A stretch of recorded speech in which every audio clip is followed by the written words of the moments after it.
administration, get my master's.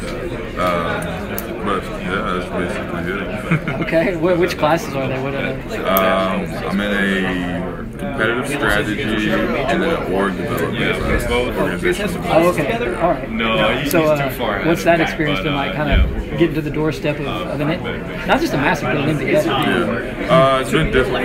There's been 2 classes. I've never really cried over a class like in my life in school, and there's been 2 classes over the past 2 years that made me cry, just because I was just so frustrated and like tired of doing the work. And, you know, those days you're not having a good day, but you got to do more stuff, and so frustration gets to you. But it is what it is, and I've made my way through it. And 2 more classes at the end of I think April, I'll be done. So it's a great feeling. Congratulations, man. Thanks. Appreciate it. So that's your kryptonite. School? Yeah, absolutely. Yeah. Or those 2 classes that made you cry. Yeah, we got through them though, so I don't know if they're my kryptonite. They just slowed me down a little bit. All right, basketball-related question. Just what do you take out of the first matchup with Gonzaga? The first matchup of Gonzaga, we watched a little bit of film, and it's just honing down on the small things. You know, there was a couple times where we didn't box out at all. There was a couple times where people were like a couple steps over, and those couple steps with their arms out gives a much different picture to their point guard and angles that he can attack and angles he can't go. So just understanding like the small things about it, because at this point, you know, they are who they are, we are who we are. Ultimately, the game's just going to come down to who fights harder and who takes care of the ball.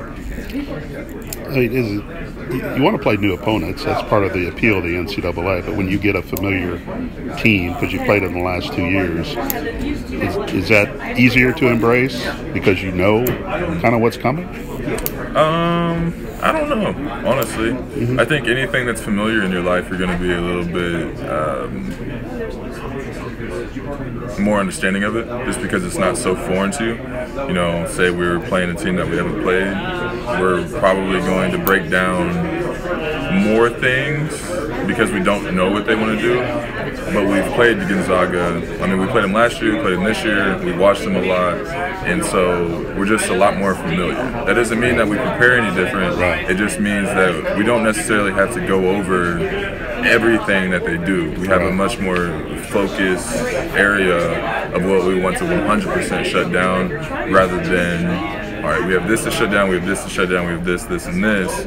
So once we get into the game, then we'll try and figure out what they love to run and focus on that. Right. Now we can focus on what they love to run and make sure that we have that out of the way. It's better to be 100% on something than 50-50 on multiple things. So. Are you sitting in Jaden Ivey's locker? I have no idea. No idea. So you've been here a long time. You've been through these open locker rooms. Is there anything you like about them? I mean, I think it's a good opportunity for players to speak how they feel on different things. I think that things get twisted sometimes. Whether whoever's fault that is, I don't know, but it does happen. And I think that's why the players sometimes are a little bit hesitant to talk to the media, just because they don't want something they said to end up being something different, or a bad perspective on something. But ultimately, I think that it's really good for us, because you're kind of put in an awkward, uncomfortable situation, but that's life. You know, you still have to be able to act who you are, present yourself in a proper manner, and I think that communication is a huge thing. Whether you're working at Walmart or you're working at Eli Lilly, if you can't talk to your coworkers or your boss, you're not going to be successful, you're not going to be happy. And through my time and just in my life, like, I haven't always wanted to talk to people.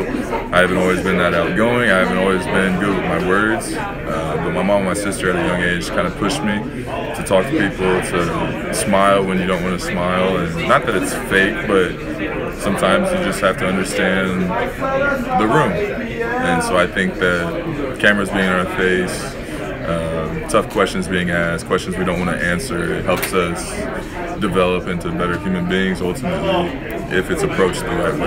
How many times does Matt make you guys uncomfortable playing basketball or doing things to put you in that situation? Yeah, it's the same situation, same kind of thought process.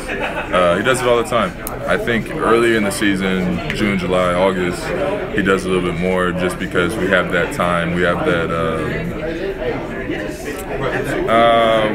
freedom to make mistakes, to get uncomfortable, to kind of like relearn who we are every year, and for the coaches to relearn who we are. You know, I think that being able to be in uncomfortable positions helps you grow, no matter what it is. Whether that's, I don't know, going to a library you've never been to, or being around people you've never been around. It just helps you understand yourself and kind of grow as a person. So.